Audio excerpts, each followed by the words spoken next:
Chances are you'll be bothered by one of these itchy, pimply rashes this summer, the type that's not serious enough to go to a doctor for, but still bothers you. Most of these rashes will be caused by the oil secreted from weeds like these. Now, just in case you've never been a Boy Scout or a Girl Scout, this is what poison ivy looks like. 3 large leaves, and at some times of the year there'll be little berries here beneath them.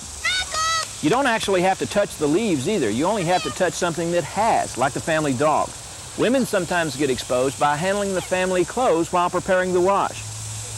And the rash doesn't occur right away either. Sometimes it takes several days. For example, this is an area of my arm that I exposed about 1 day ago. Not much going on there. About 2 days ago, now the rash is beginning to get a little red, and 3 days ago you can see it's at its peak. It's hot, it's got blisters, and it's beginning to get a little painful. Now the best treatment is obviously not to get exposed in the first place, but if you're itching already, it's a little bit late now. You can handle a lot of these milder rashes with a weaker over-the-counter cortisone-containing cream. Now here's a trick of the trade I'll share with you. Dermatologists have found that you can get better mileage out of this cream by using a clear food wrap. Now you put a little bit of the cream on and then just cover it with a saran wrap. This is called an occlusive dressing. Now don't do this if the skin is infected, it'll make it worse. And don't do it probably for more than a couple days in a row. What you need to do is apply this at night, take it off the next morning, apply it again the next night. You'd be surprised how fast you can get rid of some of the smaller rashes this way. Now if you have blisters or a widespread rash, you need to contact your family physician. This is Dr. Bob Lanier reporting.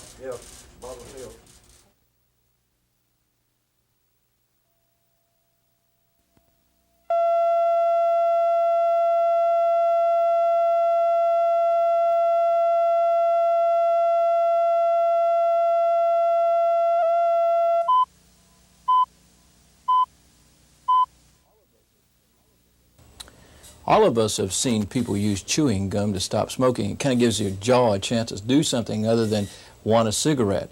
But today there's a new gum out. It's called Nicorette, and it's only recently been approved by the FDA to help people stop smoking. This little piece of gum contains 2 milligrams of nicotine, whereas a cigarette contains about 1 milligram of nicotine. So you could say that this gum is more potent than the usual cigarette, and in some cases that's true. But the effects from nicotine from inhaled cigarettes reach the brain in about 7 seconds, whereas the effects of nicotine from this piece of gum take as long as 20 minutes.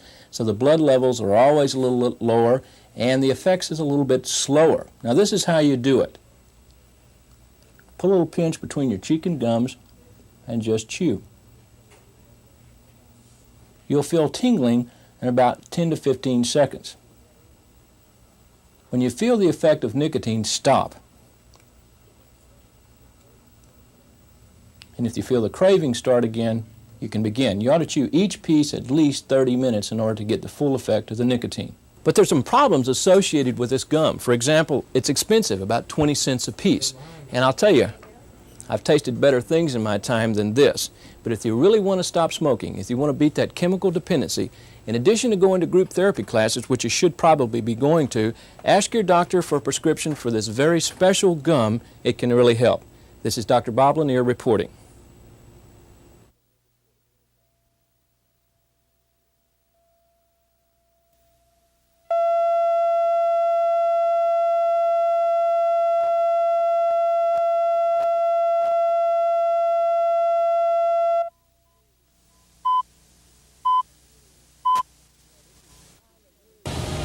You know, this is the time of year you're thinking about getting a healthy suntan, right?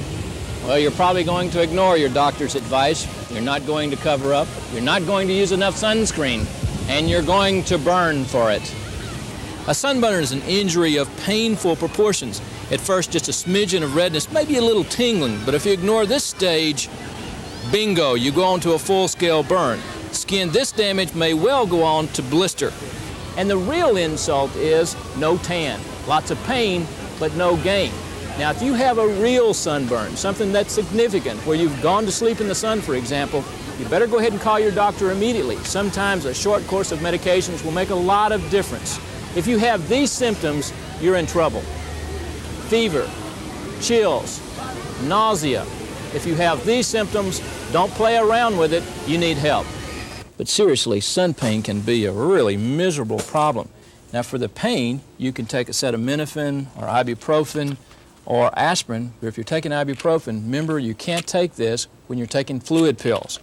Now almost any soothing lotion will help, but ones that have a cortisone-like material in them are sometimes better than others. And here's something that dermatologists just do not like at all, and that's sprays with local painkillers.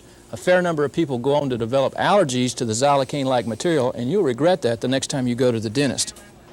Well, the misery is only going to last a couple of days. Just make sure that those couple of days aren't in the middle of your vacation by covering up and using lots of sunscreen. This is Dr. Bob Lanier reporting.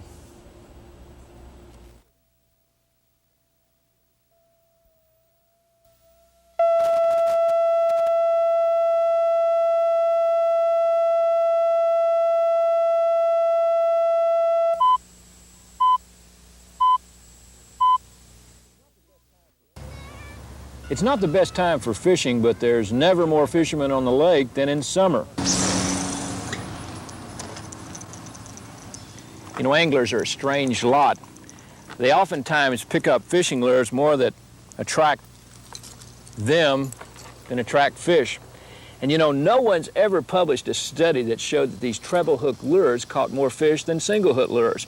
But one thing for sure, they catch more fishermen, which brings us to the point. What do you do if you get hooked? Now you can do the old push and pull routine. You push the hook through and you clip it off. Now this works especially well when the hook is small and it's only slightly embedded. The second way to remove a hook is to use a hypodermic syringe. You'll need to get one of these from your physician and carry it in your tackle box. It works like this. Carefully probe the area, follow the needle track, thread the needle over the barb, and gently withdraw.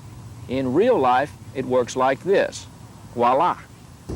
Now don't try that last technique unless you've really got calm nerves. It's sort of like a card trick. When it works great, but just a little bobble and you've got disaster. The best way to do this thing is just to have a lot of fishing skills and be careful.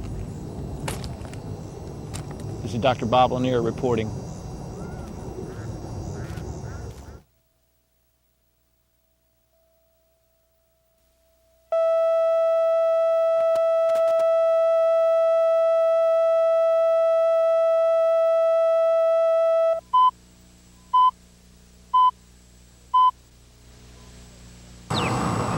Most of the questions about the safety of running come from non-runners, people like you and me who are at the age that makes us consider getting into better shape. One of the lead articles in a major medical journal explores whether or not fitness extends life, and here's what they found. Post-college exercise, not student athletics, predicts low heart disease. Sedentary alumni, even ex-varsity players, have high risk. And finally, students who reformed, in other words, those who didn't play but now exercise, assume a low risk. Conclusion, exercise may improve lifestyle and longevity. If you're over the age of 40 and you're considering some strenuous exercise, see your doctor first. We can help you determine all the important risk factors, things like cholesterol, whether you smoke or not, how much you weigh, and the very important family history. And some people may need a stress test like this. Here the heart rate is carefully pushed up to a high rate. By looking at the electrocardiograms under exercise stress, some potentially life-threatening problems can be predicted. Now, not everybody needs extensive testing, and there's no guarantee that things like jogging will prevent heart disease. But most doctors feel like it'll help you reach your genetic potential. Most doctors think that things like jogging will add years to your life. This is Dr. Bob Lanier reporting.